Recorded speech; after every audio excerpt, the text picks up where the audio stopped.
We're back with more Call to the Booth. That's Aqib Talib. I'm Harrison Sanford. We're going to run through the top 10 of the NFL draft, version 1 of our mock draft.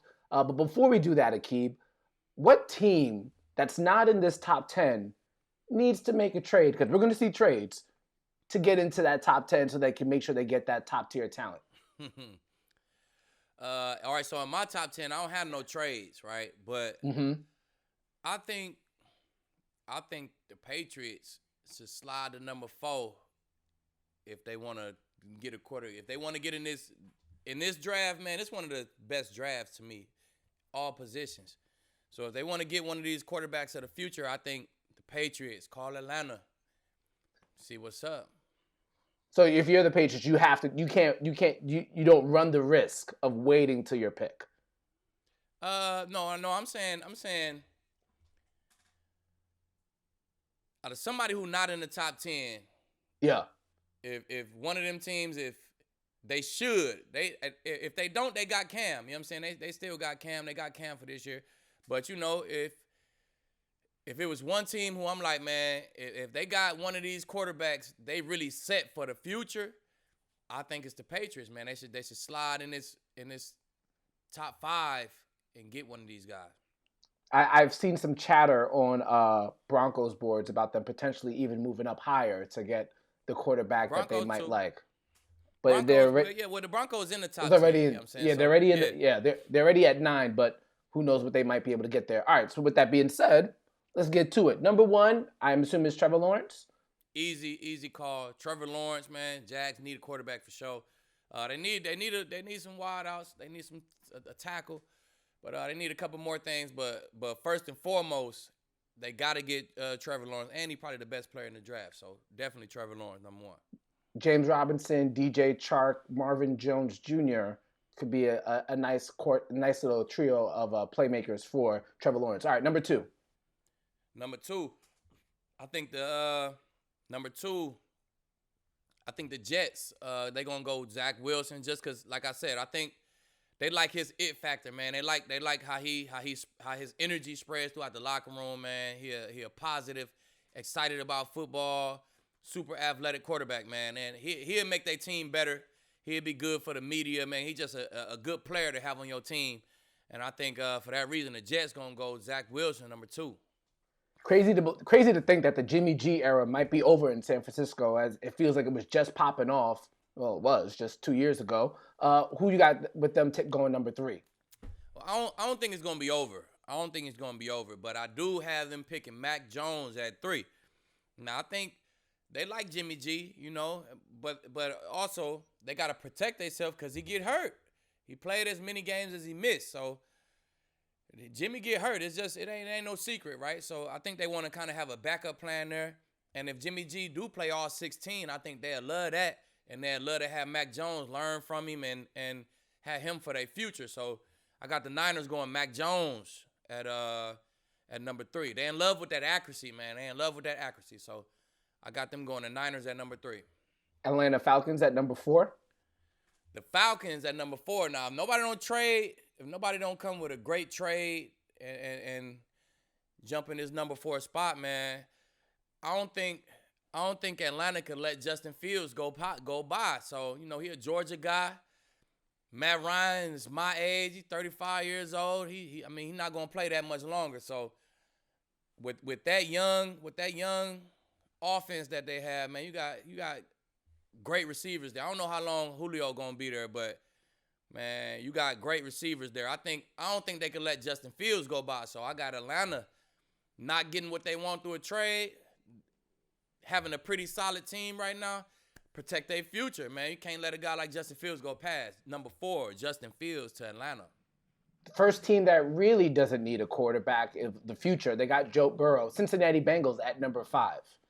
Cincinnati Bengals at number 5. So now with this pick, you want to go about it one or two ways, right? You want to get you a dominant, immediate starter for Joe Burrow, and you want to get him like a Jamar Chase, somebody who's going to jump in, be a number 1 receiver out the gate, somebody who he got good chemistry with. He know he can go up top to Jamar Chase all day long. Or you want to go about it and just say, I'm drafting somebody who I know going to be a 10 to 15-year starter for me, and you go Sewell.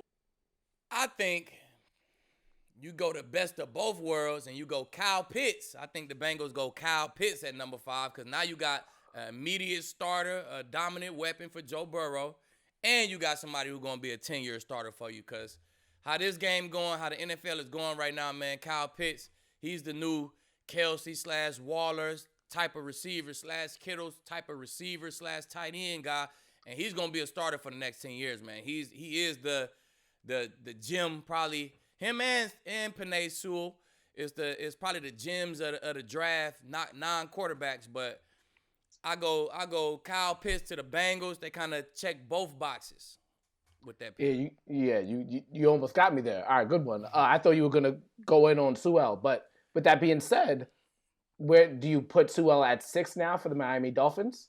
Exactly. I think with Fuller coming in, man, you got Devontae Parker.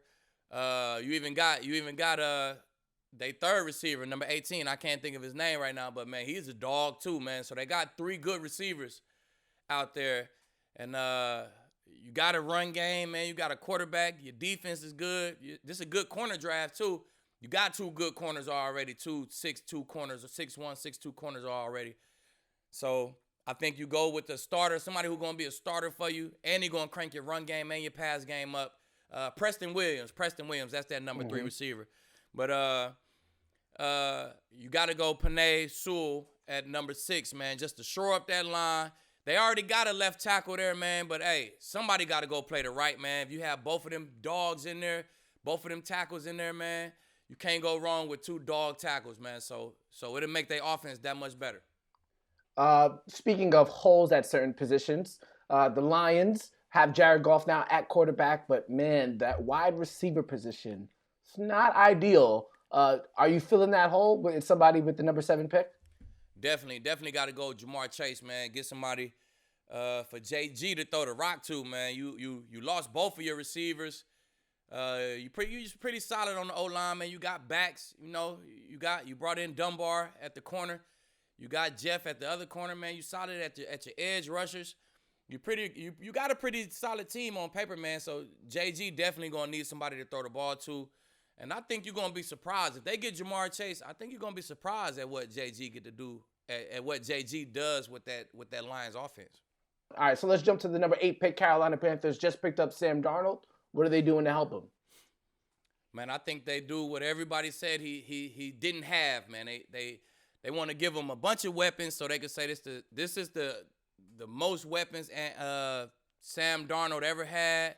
They want to give him the ultimate opportunity to succeed. So you go Devonta Smith with this pick, man. Devonta Smith is not one of them wideouts that you want to pass up. Him and Jamar Chase, I think they're going to be the AJ and Julio of this draft, man. They're going to be immediate starters, and they're going to have immediate impact. So I know the Panthers got wideouts. They got Roby. They got DJ. But Devonta Smith is not a guy you want to pass up, man. And they got good O-line. Slater still out there. But I think their tackles are solid. They got solid tackles, man, so they don't have to go tackle what they pick. I think they go Devonta Smith, give Sam Darnold an extra weapon. If you look at that division, obviously the Bucs are the cream of the division, but with no Drew Brees, we don't know how things are going to work out in Atlanta. That offensive attack could be lethal because you got Christian McCaffrey coming back in, as you referenced, Robbie Anderson, DJ Moore. That could be a potent offense.